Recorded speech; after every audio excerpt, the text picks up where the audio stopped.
Right, we've cracked the 40 centigrade. It's now up to 41 and still climbing. That is hot. It's almost uncomfortable to hold, and that is just with a small section of copper pipe over the exhaust.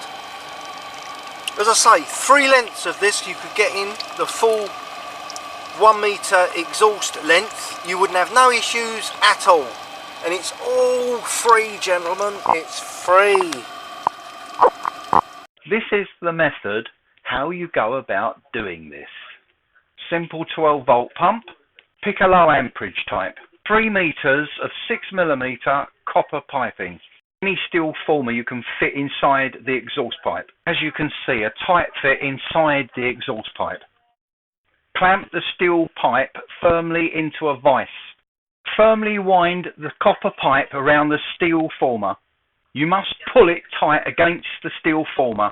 Pulling hard enough will cause the copper pipe to slightly flatten. Continue to wind it for as long as you can. 3 meters of copper pipe doesn't go far, as you can see. It actually makes a length of 230mm. If you don't pull the pipe tightly, then you end up with it kinking, and you don't want that. As you can see, it happened right at the beginning of my turns. To remove the copper from the steel bar, you use the ends and wind them in the opposite directions, thus opening the spring. The same method is used in reverse to get the piping back onto the stainless steel exhaust. The method works very well and gives you a very tight fit of the copper against the stainless steel exhaust tube. Now for the final lash up to see if it all works. Closed loop and water in a bucket provides all we need. Notice there's no insulation anywhere here. It would greatly help efficiency and also, of course, heat retention from the exhaust to the copper tubing. The heater has been started and the timer is set. Here we go.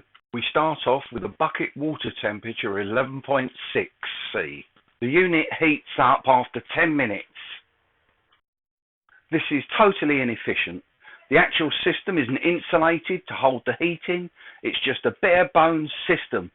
But with a 3 meter length of copper pipe wound around the exhaust pipe, there's room for it. How brilliant this would be. You would get rapid heat transfer, and you could use the water somewhere else to heat a hot water tank or just to stop your main tank from freezing.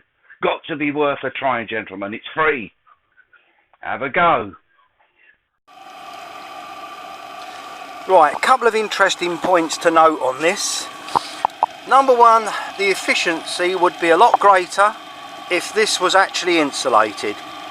Bearing in mind the size of this, that's 10 foot of pipe in there. So with a metre, you could have about 30 foot of coiled pipe in there. Plus, if you insulated that with the exhaust wrap, that would help keep the heat in. That would also increase the efficiency of the system. I don't know if you can actually see, but there is actually a bit of steam coming off of this now. I can't believe it. It's amazing. So with 10 foot of copper coil tight wound around the exhaust, I'm actually getting steam off of this water now. It's absolutely amazing. I can't believe how good it's been in such a short period of time. So we'll see how it goes and see what we can get this up to. But with a small coil like this, the efficiency with 30 foot of coiled copper instead of 10 foot of coiled copper, and also if it was insulated over here with the insulation wrap, would be a lot better. I just can't believe it. It's working much better than I thought. Now you could extend this copper pipe and you could take it into a hot water pipe, and this type of thing that you've got here, you could actually use a tank, use the pump, circulate it through the exhaust, return it to the tank, and that could be your hot water if you wished to do this. Your choice. The pump itself uses hardly anything. It's a diaphragm type pump, I believe. It's not a motor pump, doesn't use much at all, and just a little gentle tick in there, but it's amazing. It just needs a little bit of water. As you can see, it's not a tremendous amount of flow there, which just takes enough heat through the or enough water through to absorb the heat. And you can see, I think, the steam rising there. I'm hoping you can anyway. I can see it visually, but I don't know if you can actually see it with the camera, which is rather a shame. But I can assure you this water is hot enough to get steam come off it when the wind dies down a bit. It's quite stunning, absolutely amazing. So I've got a third of the pipe that you could have on here, no insulation on it whatsoever, and I'm going to do a test in a moment to see what temperature we've actually got this up to. Juggling about a bit, but nearly up to 40°C. Not bad going, is it? Here we are at the final part of the test. I'm going to shut down shortly. The unit's been on for an hour, as you can see, and I'm now shutting down and the experiment reaches completion. One last time. I've turned it off now, so it's going to be cooling down, but I'm hoping that you can see the steam. You can definitely see it, but that is hot. So that's after an hour from start up. That's not bad at all.